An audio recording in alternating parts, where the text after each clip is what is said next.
अनेकांत और स्यादवाद दोनों को अपने जीवन में यदि हमें उतारना है, दोनों को समझना है, दोनों के माध्यम से जीवन यापन करना है, तो किस तरह दोनों में समावेश हमारे जीवन में बैठ सकता है, बताने की कृपा करें। ये जी का प्रश्न आया है, अनेकांत और स्यादवाद क्या है, उसको हम अपने जीवन में किस प्रकार से समावेश करें जिससे कि अनेकांत और स्यादवाद को प्राप्त करके हमारा जीवन मंगलमय बने, हम सही रास्ता और सही दिशा की ओर बढ़ सकें। प्यारे बंधो, जहाँ तक अनेकांत की बात आती है, अनेकांत क्या है? अनेकांत अपने आप में एक गुण है, और जैसा कि आप सबने सुना है, शास्त्रों में भी ऐसा उल्लेख आता है कि अनेकांत और स्यादवाद ये जैन धर्म के दो नेत्र हैं। ठीक है, दो नेत्र हैं। तो अनेकांत अपने आप में क्या है? जो वस्तु अनेक गुणात्मक है। संसार में कोई भी वस्तु देख लो, उसके अंदर अनेक गुण हैं। भैया जी यहाँ पर बैठे हैं, ये भैया जी, इनके पास में अनेक गुण हैं। ब्रह्मचारी भैया बैठे हैं, खाना बनाने लग जाएं तो वह रसोइये बन जाएंगे। हो सकता उनके पास ये गुण है कि नहीं? हो सकता पूजन करने लग जाएं तो पुजारी हैं, कराने लग जाएं तो पंडित जी हैं। जितनी क्रियाएं जो कर रहे हैं उनके पास में वो गुण है, वो शक्ति है, वो क्षमता है। इस प्रकार से प्रत्येक वस्तु में ये पेन है, कहने के लिए तो एकमात्र पेन, इस पेन के अंदर भी असंख्यात गुण हैं। हो सकता अभी पेन है, लिखने का काम करता, कोई हो सकता वस्तु हटाने का काम करता है, कोई हो सकता कौन सी प्रक्रिया में उस पार से जो उसको किया जा सकता है।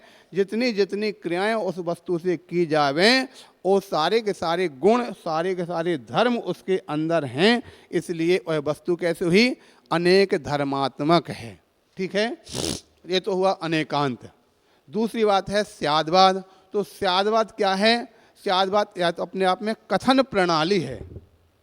स्यादवाद जो है उसमें कोई गुण नहीं होता। स्यादवाद जो कहा है वो कथन प्रणाली है। जो भी कथन किया जाता है वो स्यादवाद यानी अपेक्षा से कथन कर रहा।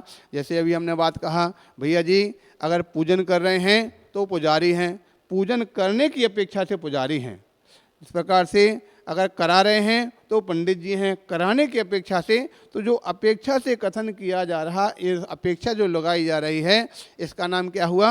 स्यादवाद। एक अनेकांत और स्यादवाद दोनों भिन्न नहीं हैं, हमेशा दोनों साथ साथ ही चलते हैं। एक गुण रूप होना, एक शैली, कथन शैली रूप चलना। तो इस प्रकार से प्रत्येक व्यक्ति के जीवन में आती हैं। अब बस अंतर यह पड़ जाता है कि जो वस्तु को एकांतवाद से, एकांत से ग्रहण कर लेता है तो वो मिथ्या हो गया, और जो अपेक्षा से कथन करता चला जाता है वो स्यादवाद हो जाता। और स्यादवाद और एक अनेकांत ये विश्व के अंदर प्रत्येक व्यक्ति के जीवन में आता है, हर व्यक्ति के जीवन में आता है। और उसको समझने की बस आवश्यकता इतनी है कि जिसने अपेक्षा से कथन कर लिया, अपेक्षा के लगा लिया, तो वो स्यादवादी सम्यक्ति हो जाएगा। किंतु जहाँ पर अपेक्षा नहीं लगाई और भले ही उसका अन्य प्रकार से कथन कर दिया, तो वहाँ पर वो मिथ्यात्व का कथन आ जाता है। इसलिए हमारे लिए जो कथन है वह हमारा जो अभी सिद्धांत की बात है, भैया जी से बात कर रहे थे कि हमें वस्तु को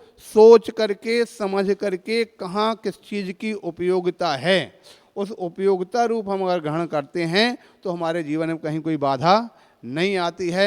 हर स्थान पर हमारी सफलता प्राप्त होती है।